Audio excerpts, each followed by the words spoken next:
You're watching Bet Rivers Pro Football Weekly on the Bet Rivers Network. Welcome, everybody, to the latest edition of Bet Rivers Pro Football Weekly. We're talking, as always, with longtime NFL player and two-time Super Bowl champion Brandon Stokely. Brand, we actually I don't think we've talked about your Super Bowl championships. I've been waiting for you to bring it up. I don't know why I haven't. It's a terrible job out of me that I haven't brought it up sooner, you know? I'm saying, man, what have you been doing? I don't know. I'm kind of lost in the soup, but I'm like, I got to bring it up today because I haven't brought it up since we've been doing this show. You know, my first one was my second year with the Ravens, and we were terrible offensively. I was inactive for the first, 10, 11 games of the year, and then we had Travis Taylor got hurt, so I got a chance to get in there and started playing, and the next thing you know, started playing a little bit more, and we just rode our great defense to a Super Bowl. So that was a lot of fun. And then my second one in 2006 with the Colts, I tore my Achilles in December, so I didn't get to play in that game. So I was just a cheerleader. But that was fun to watch because, I was there for 4 years. We grinded trying to get over the Patriots, trying to get over that hump. And we were finally able to do it and then win the Super Bowl. So I was so happy for Peyton. All the questions, can he win the big one and those types of things. And to beat New England to get to the Super Bowl and then to cap it off with a Super Bowl win was really cool. But unfortunately, I was in a boot after Achilles surgery. So yeah. You played on a lot of good teams, man. I mean, I was fortunate. Yeah, I was a lot of great coaches. Yeah. You look at Pete Carroll, Tom Coughlin, Tony Dungy, Mike Shanahan, John Fox, Brian Billick. I mean, a lot of great coaches, great teams. I was very fortunate. And your best year, of course, statistically, 2004 with the Colts, we had 1,000 yards and 10 touchdowns. That had to be fun.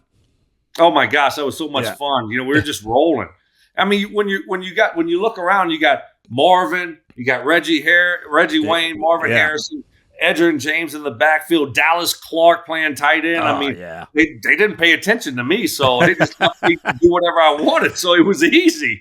Peyton's just like, you better catch the ball. I'm going to throw it to you. Yeah, no, exactly. Did he was he as much he obviously has a reputation of being very demanding? Was that the case? Yeah, whatever you heard, it's 100 times more than that. Yeah, very demanding. Yeah, that's what he was. But that's what made it easy on Sundays. I mean, the work that you put in the offseason, training camp, during the week. I mean, our Thursday practices were grueling. 2.5 hours, full pads, finished with 2-minute drill. And, it was just grueling practices. But you put the work in. And then Sunday, you just look up and he just tells you what to do. I never knew what to do. I'm just like, look at him and tell me what to do. And then he throws a perfect pass. It was just easy. So you put the work in and he made everything else easy. All right, let's start with the Colts. We come back to now, and I know you don't have a pick in this game, but you got to be they're the most surprising team in the NFL right now. It's been unbelievable. How about Daniel Jones? Jonathan Taylor, he's been unbelievable. Daniel Jones, great job. Shane Steichen, probably coaching for his job this year. And Warren, tight end draft pick. What a great draft pick by Ballard, the GM. They've just been great, man. Every week you look up, they're scoring 30-plus points. So it's been impressive what they've been able to do. My former teammate, Reggie Wayne, who I mentioned is their wide receiver coach, they've been awesome, man. It's been fun to watch. You love to see these quarterbacks that go to a place and they get a second chance. We see them all the time now, and they just thrive. So you got a great offensive coach there in Shane Steichen, and Daniel Jones is playing so good. Jonathan Taylor, it's awesome. I love the Colts. I love Indy, and it's been fun to watch. And they have a great chance to get to 7-1. I'm going to stay away because the spread's just too big I can't lay 14.5 in the NFL. I guess if I had to pick the game, I'd take the Colts, but to me, it's a stay away. What do you think about that? Yeah, just too many points. You just can't touch it. Late score, they're up 20, and a late score when they got their backups in. It's just hard in the NFL. We see it every week. Close games that you don't think are going to happen, upsets. So when it's that many points, I just stay away. All right, let's get to the next game on the docket. That's a game that I love. It's my game of the week for me. Oh. And that's the Bengals at home against the Jets. And I know the Bengals played terribly 3 weeks in a well, they played okay against Minnesota. Not Minnesota. I think it was Minnesota. And then they played very well last week, and you're now playing the Jets and the Jets are just a different level of bad than other teams here. They're like Dolphins bad, whatever. The Bengals are at home. They're favored by 6.5.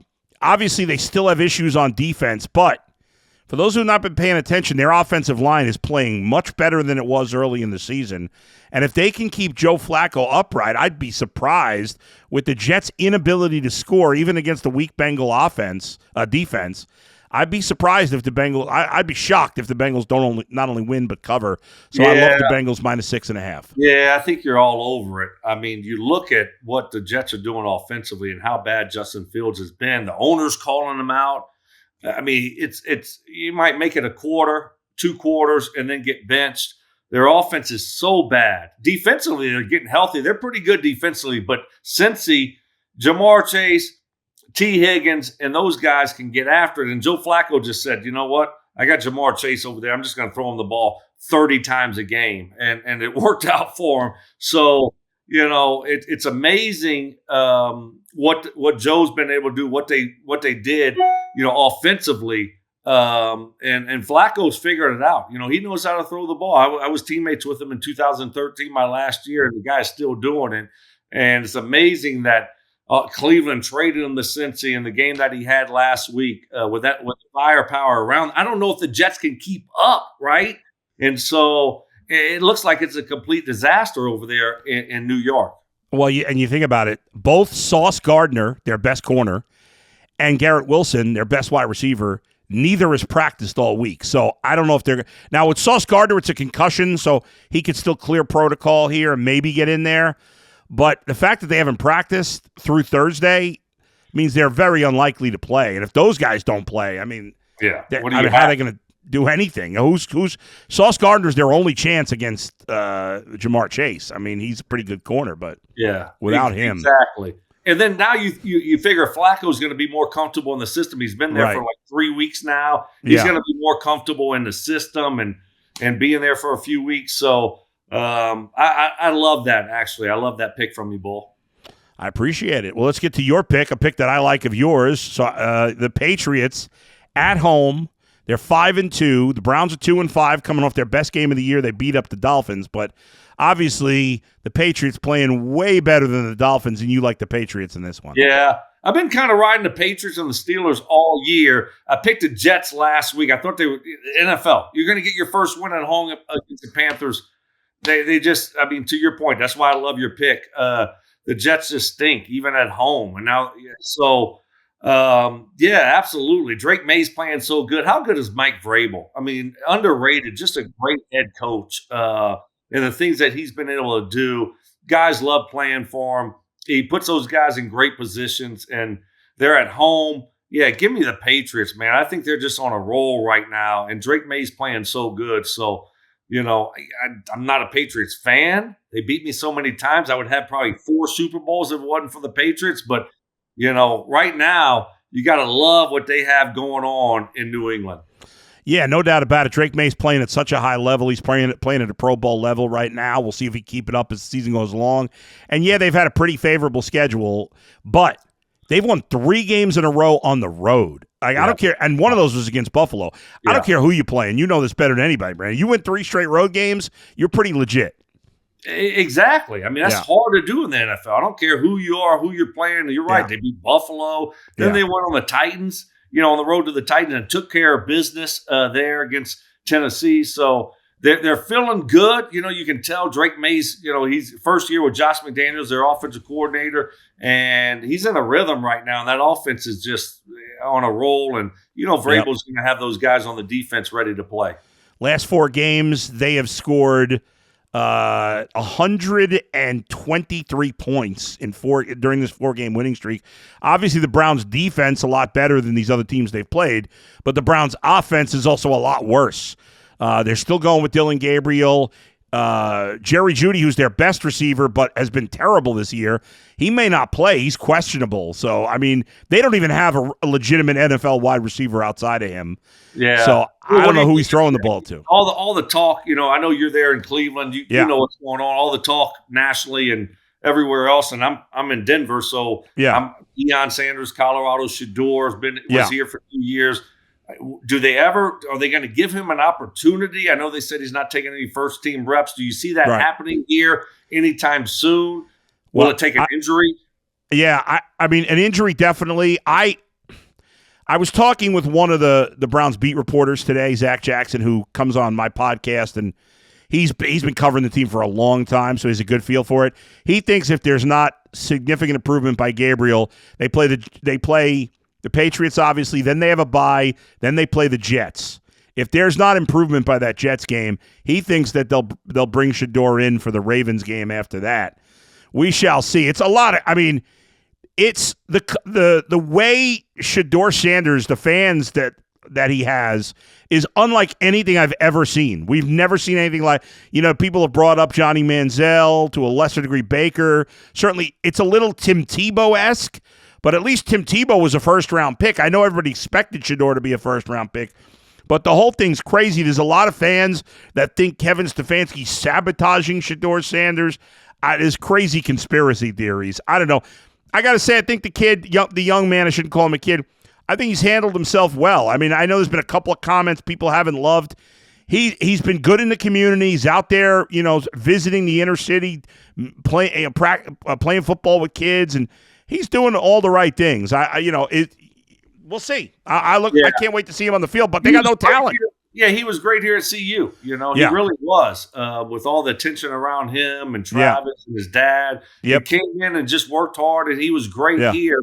I think you have to give Dylan Gabriel more than a few games, right? You got to let him have a chance at least to see, is he going to be the answer or not? And then, after 5 or 6 games, whatever it may be, then you have to turn the page to see, are you going to draft a quarterback? I mean, but what's going on with Deshaun Watson? I mean, is he going to be back at all? Oh, my God. I mean, so he tore his Achilles and then he retore it. Right. So he's been rehabbing, but I would be stunned if he ever takes a snap for the Browns again. They can't cut him because the cap hit is worse than Russell Wilson's was. I mean, it's just crazy. So I think they got to keep. He's going to play this year. Deshaun Watson will start for the Browns. You think so? There you go. Yeah. Wow. Absolutely. I mean, absolutely. It is the Browns. If it was any other team, I'd say no. But fair enough. I mean, with the Browns, I can't count anything out. He's going to start. It's ugly, man. Okay, I think his arm is shot. Like week 14. You think so? I mean, it could. I guess it can't. Nothing can surprise me with the Browns. I think his arm is shot. That weird shoulder injury he had, I don't think it was an unusual injury for a quarterback. I don't know. All right, we'll move on. We'll get to the Giants and the Eagles. The Giants losing one of the most painful games I've ever seen to we talk about your Broncos. That was, I don't even know what to say about that game. Yeah. That is as bad as it gets. Bull. I went to the game. My former teammate Demaryius Thomas got put in the Ring of Fame. Nice. Love that guy. Such a great guy, great teammate, great person. So I went to the game, went down there. They unveiled the plaque and the statue that they do. Great deal. They celebrated Super Bowl 50.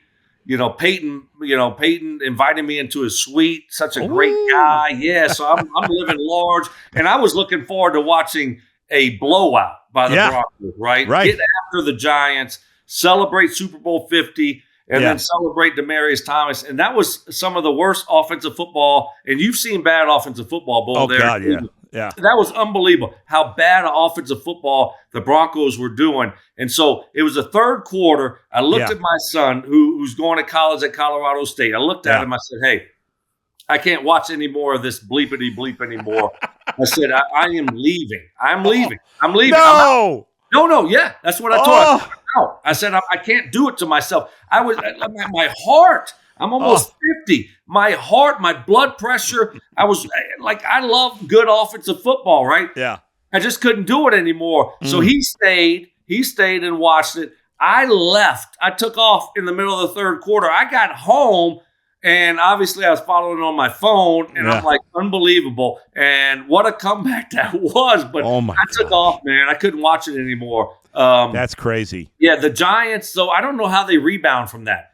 You saw Brian Daboll after the game. I mean, he was, I don't know how they bounce back. And they got to go on the road again. Couple road games with Jackson Dart's been 2 losses.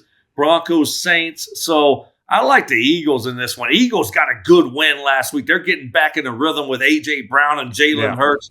Saquon's going to get back going again. I like the Eagles to get back on track and win by double digits. Yeah, I'm staying away just because that extra half point makes me a little nervous. But if I had to pick it, I would be with you on the Eagles. That could be we could look back at the end of the year and say that game got Dable fired if they completely spiraled out. I'm with you. I mean, that's a fireable game right there. If they don't get things back on track, I mean, they had that game won, and then you got a young quarterback you're building around. You would have been great shape. But that if he does get fired, that will be the game. Yeah, there's no doubt about it. All right, let's get to the next game here. The Bills and Panthers in Carolina. The Bills coming off a bye. They lost 2 games in a row. Carolina, meanwhile, a shocking 4-3. You know, it's funny. Before the season, I said to you that I thought Bryce Young was going to have a big year and be good. He's been terrible. For the most part. I mean, he's been a little better lately, Right. But for the most part, he's been at best average and really worse than that. And yet somehow they're 4-3. I know it feels fraudulent, but it's wild that they're 4-3. I know you don't have a pick in this game, but I love the Bills in this game. What do you? Yeah, it's remarkable that they're 4-3, but they're running their offensive line is really good. Yeah. They are running the football. All of a sudden, you look up and it's Dowdle. I mean, what happened? Chuba Hubbard was out. You know, now Dowdle's running for over 200 and something yards, all-purpose yards a game. It's remarkable what they've been doing. It really is. Can they keep it going? I mean, Buffalo's run defense. I know it's not good. Their defense isn't that good. So, we'll see what happens. It doesn't look like Bryce Young's going to play. I don't think. It's going to be Andy Dalton, which might actually be better for them. But it's hard not to go with Buffalo after losing a couple in a row and losing on the road to the Falcons the way that they did. But man, how about the Panthers? Good job, Carolina. Yeah, I just think Buffalo coming off a bye, they're just gonna, Josh Allen's gonna be pissed the way they've played the last couple of weeks. Well, I thought he was gonna be pissed last week after. I did too. I mean, he wasn't that pissed. No, he was not. All right, next game. This is a game you and I both like. Let's start with you. The Buccaneers and the Saints. Saints have been as bad as any team in the league. Buccaneers with Baker Mayfield, I think, played his worst game as a Buccaneer last week. They just couldn't get anything going offensively. I know Mike Evans got hurt again. They're a little mess with injuries, but you like the Bucs in this one. Oh, yeah, absolutely. The wide receiver core has been so banged up, and then Mike Evans, he just got back. Clavicle concussion. That's a bummer for him. But look, if you know anything about me, Bull, I'm going against the Saints. I'm going against certain teams every single week. It seems like I'm going with Pittsburgh. I'm going with the Patriots. So look, I'm going with Tampa this week. I just don't believe in the Saints, and especially Tampa coming off a loss. That's a tough game going on the road to Detroit when you're kind of depleted there. I think they bounced back this week in a big way. Saints got a couple injuries, and they're in rebuild mode. So give me Tampa. Yeah, I love Tampa in this one. Baker's going to bounce back in a big way. He hasn't played back-to-back bad games in a long time, since his Browns years. And, the guy's been very consistent as a Buccaneers quarterback, been one of the most consistent quarterbacks in the league the last 2 years. So as someone who helped run Baker out of town, allegedly, based on the fans, I'm backing Baker this week. And the Saints, sorry, Max. Max is a big Saints fan. They're absolutely awful. They're hard. They got to be hard to watch. Oh, I mean, the Saints fans are used to it. I grew up 2 hours from New Orleans, so, I remember the bags on the head. So they're used to that. They'll be fine. Let's go to the next game on the docket. We both got the Buccaneers. Let's go to the Steelers and the Packers. You've mentioned it a few times. You've been on the Steelers all year, and you like them again in this one. It's a Sunday night football game. Steelers at home, coming off a bad loss to the Bengals last week. The Packers 4-1-1. So it's a good game, really good game on paper. You like the Steelers, give me who the are home getting team 3. plus the points, right? I'm getting points from the home team. I mean, Aaron Rodgers. Look, I mean, a lot of emotion going in that football game, though. But I just don't believe in the Packers right now. I just don't know who they are. So Pittsburgh's defense is dialing in. They'll be fine. And then, it's one of those games where just give me the home team plus the points in this one. So, and I'm going to go with Mike Tomlin and Aaron Rodgers. I don't blame you. That I was a little surprised by that point spread. I there's a lot of people that don't buy into the Steelers, and their defense was terrible last week. Right.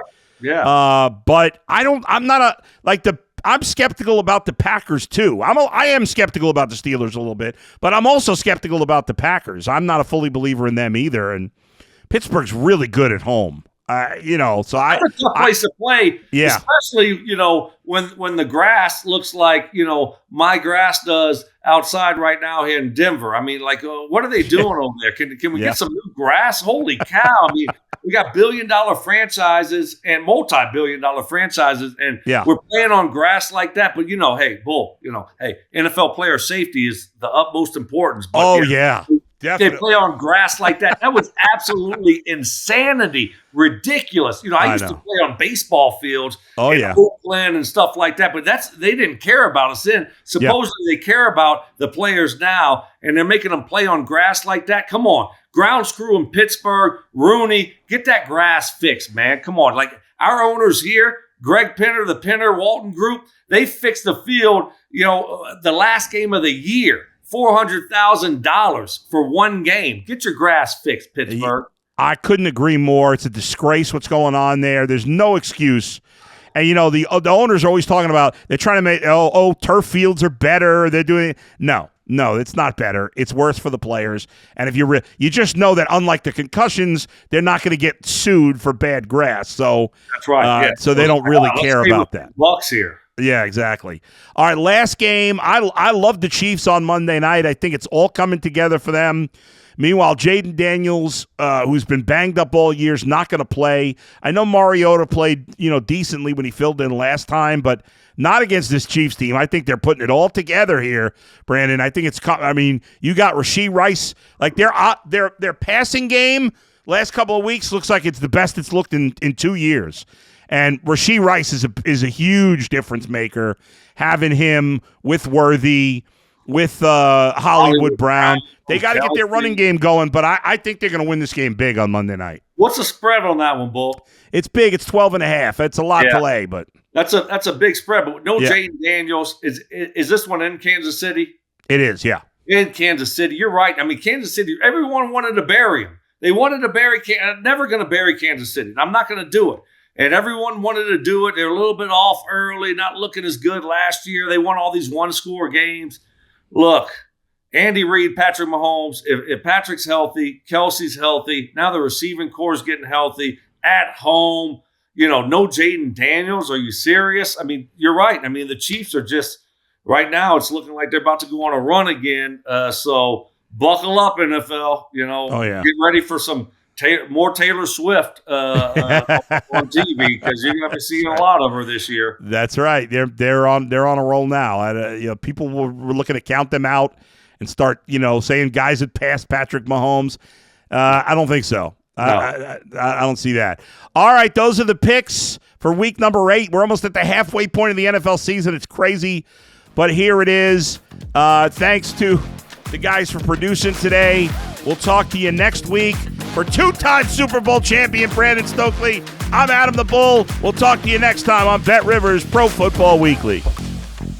Thanks for watching Bet Rivers Pro Football Weekly on the Bet Rivers Network.